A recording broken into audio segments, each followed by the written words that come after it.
बिस्मिल्लाहिर्रहमानिर्रहीम अस्सलाम वालेकुम वरहमतुल्लाहि वबरकातुहू। आज का हमारा जो सबक है वो है फ्यूचर इंडेफिनिट टेंस यानी फ़ेल मुस्तकबिल मुतलक।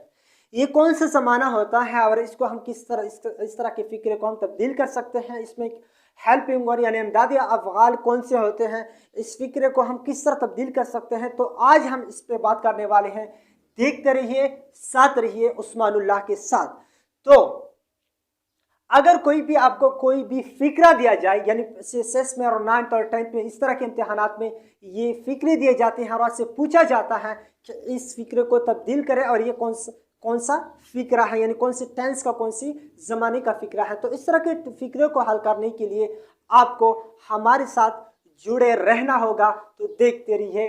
तो पहले नंबर पर है कि उर्दू में पहचान, यानी फेल मुस्तकबिल मुतलक जो है, फ्यूचर इंडेफिनिट टेंस जो है या सिंपल फ्यूचर टेंस जो है, आप इसकी पहचान किस तरह कर सकते हैं। कोई भी फिक्रा दिया जाए, आपसे पूछा जाए कि इसको आप तब्दील करें, तो अगर किसी भी फिक्रे के आखिर में, किसी भी उर्दू के फिक्रे के आखिर में गा आ जाए या गी आ जाए या गे, यानी अगर ये तीन अल्फाज किसी भी उर्दू के फिक्रे के आखिर में ये तीन अल्फाज आ जाए, गा गे और गी, गा गे और गी, तो ये जब भी आप किसी भी फिक्रे के आखिर में ये तीन चीज़ें, ये तीन अल्फाज देखें, तो आपको ये समझ जाना चाहिए, आपको ये पता होना चाहिए कि ये क्या है, फ्यूचर इंडेफिनिट टेंस का फिक्रा है।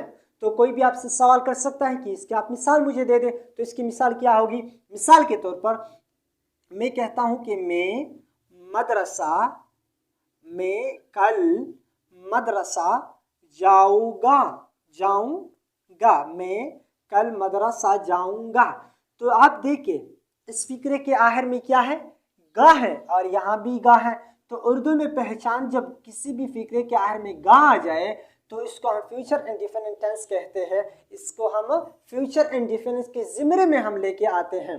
तो मैं कल मदरसा जाऊंगा, तो ये क्या हुआ, फ्यूचर इंडेफिनिट टेंस का फिक्रा हुआ। आप इसको किस तरह तब्दील कर सकते हैं अंग्रेजी में, इस पर हम बाद में बात करने वाले। सिर्फ आप इसकी पहचान करना सीखें कि इस तरह किसको आप इसकी पहचान कर सकते हैं। तो मैं कल मदरसा जाऊंगा, मैं कल स्कूल जाऊंगा, मैं कल हम लाहौर जाऊंगा, कल बन्नू जाऊंगा, वगैरह वगैरह। तो आप जिस तरह के फिक्रे देखें, जिसके आप अगर किसी फिक्रे के आखिर में गाएंगे या गी देके, या हम कल स्कूल जाएंगे, तो इसके आखिर में गी है, वो कल स्कूल जाएगी या मदरसा जाएंगी, तो क्या है उसके आखिर में ये तीन अल्फाज। जो जब भी ये तीन अल्फाज अगर आप किसी भी फिक्रे में देखें तो क्या है, फ्यूचर इंडेफिनिट टेंस। तो दूसरे नंबर पर है कि अंग्रेजी में फिक्रे की साख्त या अंग्रेजी में इसकी स्ट्रक्चर किस तरह होगी। यानी अगर आप किसी भी फिक्रे को अंग्रेजी में तब्दील करना चाहें, फ्यूचर इंडेफिनिट टेंस का फिक्रा अगर आप तब्दील करना चाहें, तो इसकी साख्त किस तरह होगी, यानी किस तरह आप अंग्रेजी में वो फिक्रा लिखेंगे। तो देखिए उसकी जो स्ट्रक्चर है, उसकी जो स्ट्रक्चर है फ्यूचर इंडेफिनिट टेंस का, वो कुछ इस तरह होगी कि पहले क्या होगा, सब्जेक्ट यानी SUBJECT सब्जेक्ट, फिर क्या होगा दूसरे नंबर पर हेल्पिंग वर्ब होगा, हेल्पिंग वर्ब। फिर हेल्पिंग वर्ब कौन सा लगता है, कौन कौन से फ्यूचर इंडेफिनिट में हेल्पिंग वर्ब है, इसमें हम बाद में बात करने वाले हैं। सिर्फ याद इसकी स्ट्रक्चर देखिए कि पहले क्या होगा, पहले सब्जेक्ट, फिर हेल्पिंग वर्ब, फिर मेन वर्ब। मेन वर्ब क्या होता है, जिसको हम एक्शन वर्ब कहते हैं, यानी जिसके हम तीन या चार फॉरेंस बनाते हैं, शक्लें बनाते हैं, जिस तरह है कम, केम, कम, ठीक है, गो, वेंट, गन। तो जो इस तरह के वर्ब होते हैं उसको हम कहते हैं कि मेन वर्ब। आसानी के लिए इसमें थोड़ा और भी तफसील है, अगला मज़ीद भी तफसील इसके में है, लेकिन हम सिर्फ इसकी पहचान यहाँ इतनी करते हैं कि किसी भी वर्ब के अगर इस तरह के फॉर्म्स बनते हैं, शक्लें बनते हैं, तो इसको हम कहते हैं कि मेन वर्ब। यानी पहले सब्जेक्ट, फिर हेल्पिंग वर्ब, फिर क्या होगा मेन वर्ब, फिर क्या होगा ऑब्जेक्ट होगा। यानी तो जो भी फिक्रा इस तरतीब से आ जाए, तो उस तरह की तरतीब का उसकी साख्त हो, उस तरह की साख्त को हम कहते हैं कि ये फ्यूचर इंडेफिनिट टेंस के फिक्रे का साख्त है। यहाँ तो समझ आ जाए इंशाल्लाह, आगे आपको इंशाल्लाह। दूसरे नंबर पर क्या है, मिसाल के तौर पर हम एक मिसाल लेते हैं कि मैं कल मदरसा जाऊंगा, तो मैं के लिए हम अंग्रेजी में क्या लगाते हैं, आई। मदरसे को हम क्या कहते हैं, उसको भी हम मदरसा कहते हैं। एक बात और भी जहन में रखें, जो तालिब इल्म जो उर्दू के फ़िक्रों को अंग्रेज़ी में तब्दील नहीं कर सकते, उसकी बड़ी वजह यह है कि उसको पता नहीं चलता कि मैं पहले ये लफ्ज़ लगाऊं या ये लफ्ज़ लगाऊं या ये। तो इसकी भी अपनी पहचान है, और ये वक्त के साथ साथ जितनी भी आप मशक करते रहेंगे, तमरीन करते रहेंगे, एक्सरसाइज करते रहेंगे, आपको इंशाल्लाह आसानी होगी और आप ये चीज़ें सीखते रहेंगे। तो पहले नंबर पर आप देखिए, जब भी कोई फ़िक्रा होता है, जब हम उसको तब्दील करना चाहें उर्दू से अंग्रेज़ी में, तो पहले उसके हम सब्जेक्ट को लेते हैं। यहाँ ये सब्जेक्ट होता है, फिर आखिर में वर्ब होता है। आखिर में जो चीज़ होती है वो उसको हम कहते हैं वर्ब, उर्दू के फ़िक्रे के आखिर में। फिर क्या हो, तो यहाँ क्या है, मैं है, तो मैं के लिए हम आई लगाते हैं। फिर यहाँ हेल्पिंग वर्ब लगाते हैं। हेल्पिंग वर्ब जो है, यहाँ दो हेल्पिंग वर्ब लगते हैं, एक को कहते हैं विल और दूसरा है शेल। विल और शेल हेल्पिंग वर्ब हम लगाते हैं। तो यहाँ आई के साथ हम विल लगा सकते हैं या शेल, कौन सा हम लगाना होगा। देखिए, ये बात जहन में रखिए कि हमारे पास जब विल होता है, एक होता है विल, एक होता है शेल। तो जो फर्स्ट पर्सन प्रोनाउन है, फर्स्ट पर्सन प्रोनाउन है, फर्स्ट पर्सन प्रोनाउन, और फर्स्ट पर्सन प्रोनाउन में कौन कौन से आते हैं, आई, वी। आई और वी को हम क्या कहते हैं, फर्स्ट पर्सन प्रोनाउन। तो जो फर्स्ट पर्सन प्रोनाउन है उसके साथ हम क्या लगाते हैं, उसके साथ हम शेल लगाते हैं, शेल। फर्स्ट पर्सन प्रोनाउन मतलब आई और वी के साथ क्या लगाते हैं, हम शेल लगाते हैं। जबकि सेकंड पर्सन प्रोनाउन और थर्ड पर्सन प्रोनाउन, और सेकंड पर्सन प्रोनाउन में क्या आता है, सिर्फ यू, और थर्ड पर्सन प्रोनाउन में ही, शी, इट और दे। तो जब ही, शी, इट या दे या यू देखे, तो उसके साथ हम क्या लगाते हैं, विल।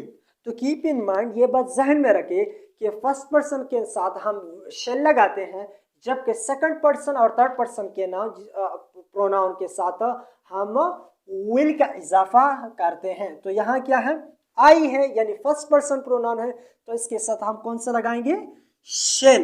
इन आई शेल, जाना, तो जाना को अंग्रेजी में कहते हैं गो टू।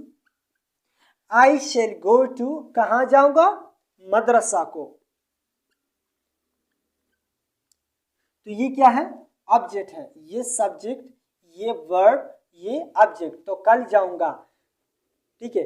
तो आई शेल गो टू मदरसा, कब, टुमारो, यानी कल, TOMORROW, यानी मैं कल मदरसा जाऊंगा। I shall go to madrasa tomorrow, ठीक है। फिर क्या है इसमें, विल और शेल का इस्तेमाल। इसमें हमने तो बात की कि विल फर्स्ट पर्सन के साथ हम विल लगाते हैं, और सेकंड और थर्ड पर्सन के साथ हम शेल लगाते हैं। फिर क्या है इसमें, चारवें नंबर पर है, यानी चौथे नंबर पर क्या है, वो है कि मुस्बत जुमले, यानी जो भी मुस्बत जुमले होते हैं उसकी स्ट्रक्चर, उसकी साख किस तरह होगी।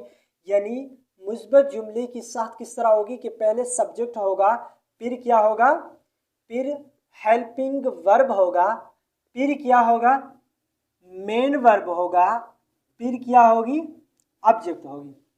यानी subject, helping verb, main verb, object.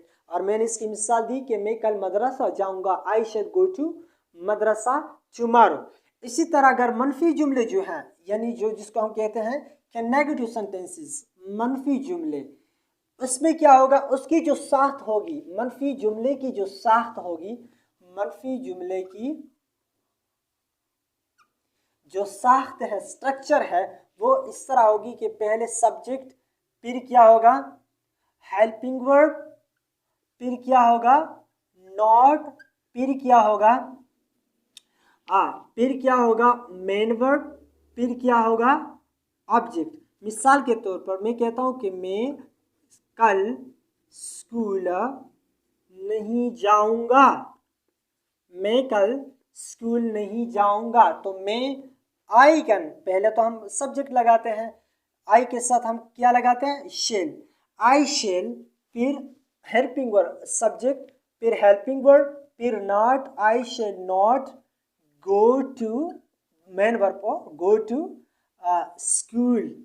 I shall not go to school कब, टुमारो, TOMORROW, टुमारो। तो मैं कल स्कूल नहीं जाऊंगा, I shall not go to school tomorrow. इसी तरह अगर आप सवालिया जुमले ले लें, सवालिया जुमले, तो सवालिया जुमले का जो स्ट्रक्चर होगा, जो साथ होगा, वो किस तरह होगा, यानी सवालिया जुमले की जो साथ है, जो स्ट्रक्चर है, वो इस तरह होगी कि पहले क्या होगा, हेल्पिंग वर्ड, फिर क्या होगा, सब्जेक्ट, फिर क्या होगा, मेन वर्ब गुड्स, फिर क्या होगी, ऑब्जेक्ट, फिर सवालिया निशान। ये चीज आप ना भूलें। अगर किसी ने भी जुमला सही लिखा हो लेकिन ये निशान, ये सवालिया निशान किसी भी फिक्रे के आखिर में ना लगाया गया हो, इसकी जगह फुल स्टॉप हो या जो भी हो, तो फिर ये क्या होगा, वो फिक्रा गलत तस्वुर किया जाएगा। तो जो सवालिया जुमला है, इसको हम मिसाल इसके लेते हैं कि मिसाल के तौर पर, क्या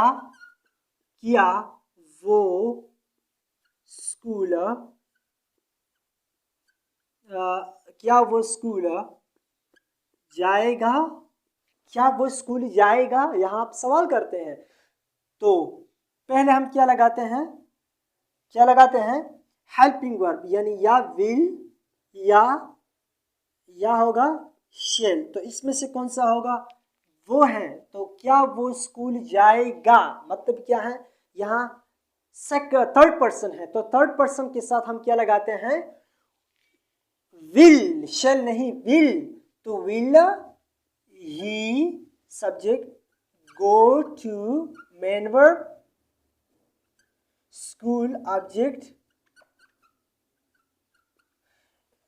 will he go to school कब, टुमारो, यानी क्या वो कल स्कूल जाएगा। ठीक है। तो इसी तरह अगर आप जुमले देखें जिसके आखिर में ये गा या ये गिया आ जाए, बुनियादी चीज़ ये है, तो इस तरह की फिक्र हम कहते हैं कि ये फ्यूचर इंडेफिनिट टेंस या सिंपल फ्यूचर टेंस का फिक्रा है। और उसके साथ हम क्या लगाते हैं, इसी तरह के फिक्रों को हम जब तब्दील करेंगे तो उसके साथ किस तरह होगी, पहले सब्जेक्ट, फिर हेल्पिंग वर्ब, और हेल्पिंग वर्ब कौन से, विल और या शेल। विल किसके साथ हम लगाते हैं, विल हम बाईजान लगाते हैं सेकंड और थर्ड पर्सन के साथ। सेकंड और थर्ड पर्सन कौन कौन से हैं, वो है you are, he she it they. ठीक है। और फर्स्ट पर्सन के साथ हम शेल लगाते हैं, तो वो कौन कौन से हैं, वो है कि वो कौन कौन से हैं, वो हैं आई और वी। आई और वी को फर्स्ट पर्सन कहा जाता है और उसके साथ हम शेल लगाते हैं। तो WH वाले जो जुमले हैं, WH वाले जुमले की साथ किस तरह होगी, WH वाले जुमले की साथ इसी तरह होगी। मिसाल के तौर पर कि पहले वो क्या होगा, पहले WH वाला लफ्ज़ होगा।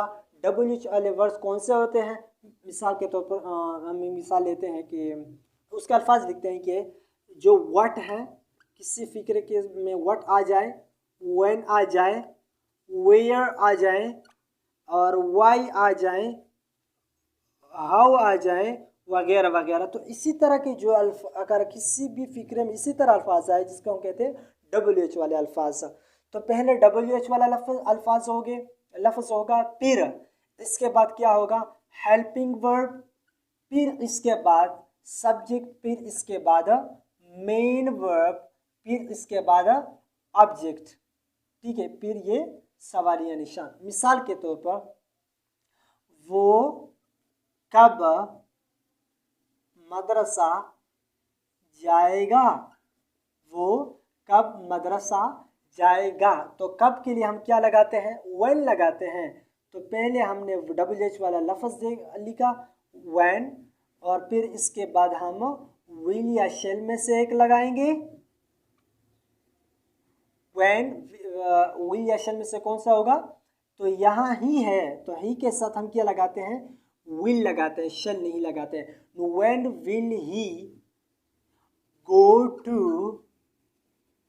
अब जी क्या है, मदरसा, MADRASA, मदरसा। When will he go to madrasa, ठीक है। तो इसी तरह जो जुमले होते हैं इसको हम इससे तब्दील करते हैं। तो इंशाल्लाह अगली जो वीडियो आने वाली है, इस अपलोड जब मैं कर लूँगा इंशाल्लाह, तो उस पर हम मज़ीद मिसालें लेके आएंगे, इसके एक्सरसाइज करते रहेंगे, और इसके साथ जो इसमें वोकैबुलरी आती हैं, जो ज़हीर अल्फाज है, तो इस पर भी हम इंशाल्लाह तवज्जो देंगे और कंसंट्रेशन करेंगे इंशाल्लाह। तो इसके साथ उस्मान को इजाज़त दीजिए। अस्सलाम वालेकुम रहमतुल्लाहि व बरकातुहू।